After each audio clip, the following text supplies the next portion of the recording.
Hi everybody, it's Jenn from McCreath. April 20th, 2021.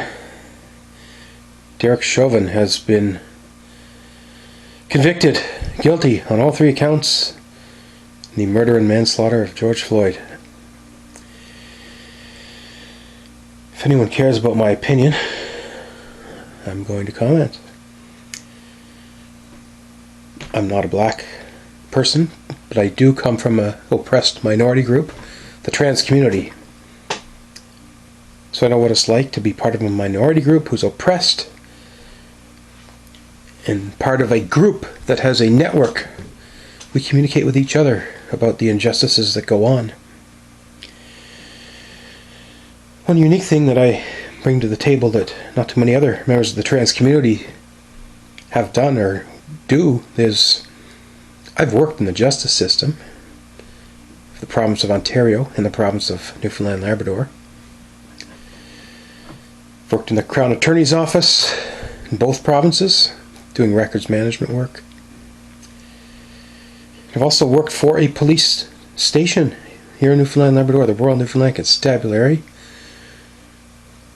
I'm not and never have been an actual police officer. I've always been a civilian employee, but I've been there. I've worked alongside of constables. I worked in the dispatch center where the phone calls come in for help.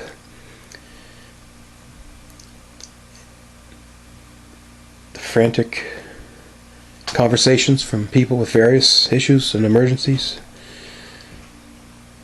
And I was particularly interested in watching the first witness, the dispatcher.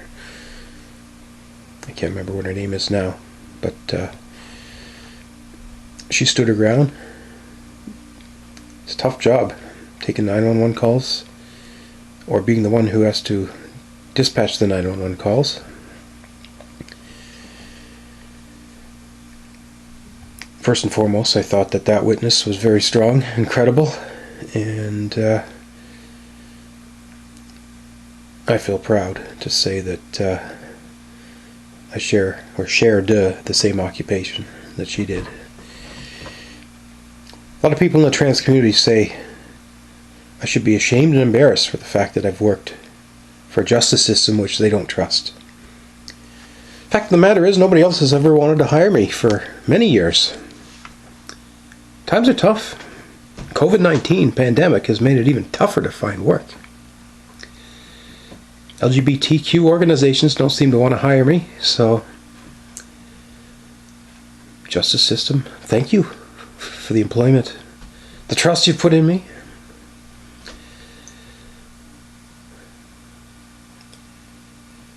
Again, I'm not a police officer. I haven't gone through the police training, but I've been around the business a lot, and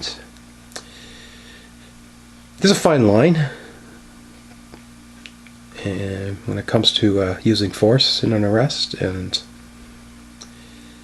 sometimes it's challenging to decide exactly what type of force is needed and what is considered just and acceptable and what is considered too much and unacceptable. And I think what we saw with Derek Chauvin is he clearly crossed the line.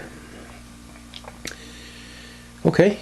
It's one thing to arrest somebody for a fake $20 bill. It's another thing to arrest someone who's probably appears to be under the influence of drugs and someone who's resisting arrest. But at the same time, you don't put your fucking knee on their neck for 9 minutes. This was a no-brainer, folks. Doesn't matter what your skin color is, what your nationality is, what your age, your sex, your gender, any of this stuff. That was way too far. And this cop had to know what he was doing was too far.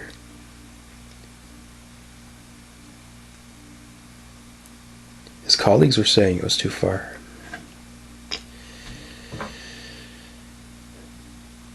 I feel badly for a lot of people I know in the justice industry, especially the policing industry, who are good people who work their butts off. Derek Chauvin let down. He swore an oath to serve and protect. He disgraced the badge. He embarrassed, put a black mark on the entire industry globally.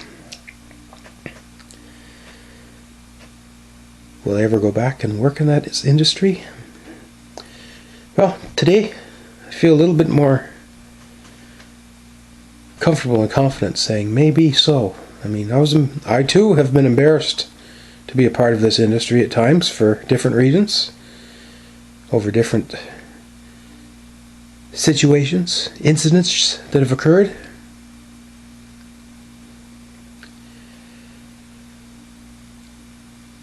Yeah, this is, as everyone's saying on the news, whether it's the lawyers for the Floyd family, whether it's Joe Biden or other world leaders, this is one court case. It doesn't solve the problem of discrimination in the world. Racism in the US is a huge problem. It's a problem everywhere.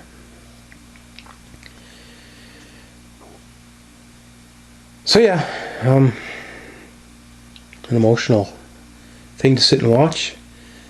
And I just hope, I think there's a couple of things we can learn from all this. One is the establishment needs to do a better job liaising with and learning with all these different minority groups out there. Let's work together. Why is it the police are so afraid of black people? It's a phobia. They don't need to be afraid of them. You could turn that around and say, why are black people afraid of police? Why is it that when black people get arrested, they try to run away? Maybe it's because they see this stuff going on.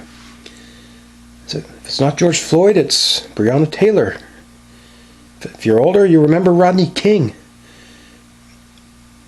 There's a list of tons. I think it has to come down to respect. We've seen a couple other recent cases. One was just north of Minneapolis. It seems people are getting killed because of interaction with police, usually because of failing to cooperate with police. We hear resisting arrest. We hear flight from police as being the triggers that took these things a lot further than they needed to go. Easy for me to sit here and say, if the police pull you over for speeding, you should cooperate. You should not resist arrest. You should not try to flight away from them. Again, I'm not in those shoes.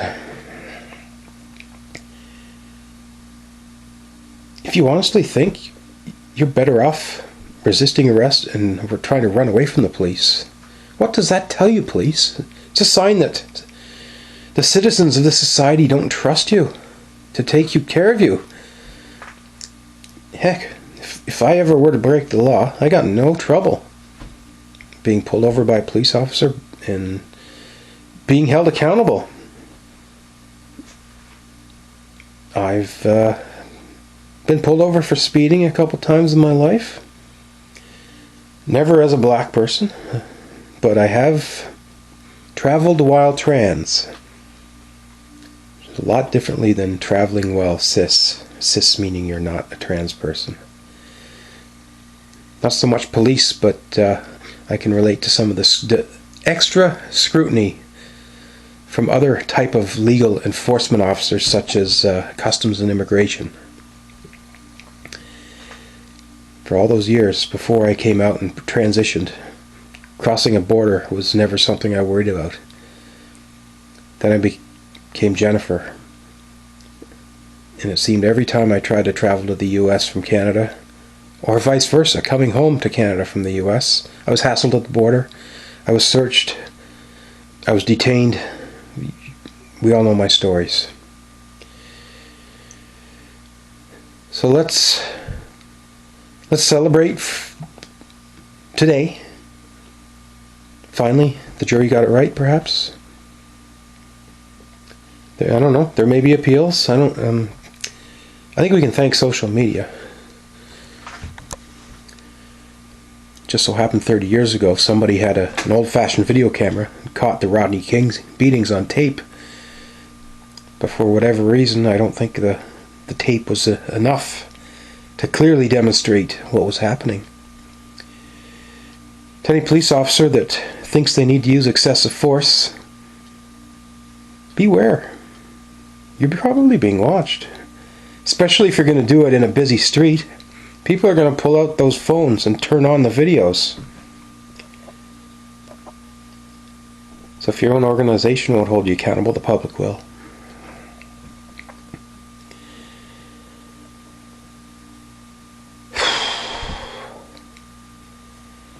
Like I said, we all got to communicate, we got to work together, we got to get to know each other. All these different groups. Heck, I see blacks attacking trans, and trans being attacked, and trans attacking. It just blows my mind that minority groups are often bashing each other, when instead maybe we should try to work together. I think ultimately we're all looking for the same thing, and that's equality. Well, there's my thoughts on that. Yeah, bottom line is, you can't bring back the dead. It always fucking rings every time I do a video. Well, I'm gonna sign off.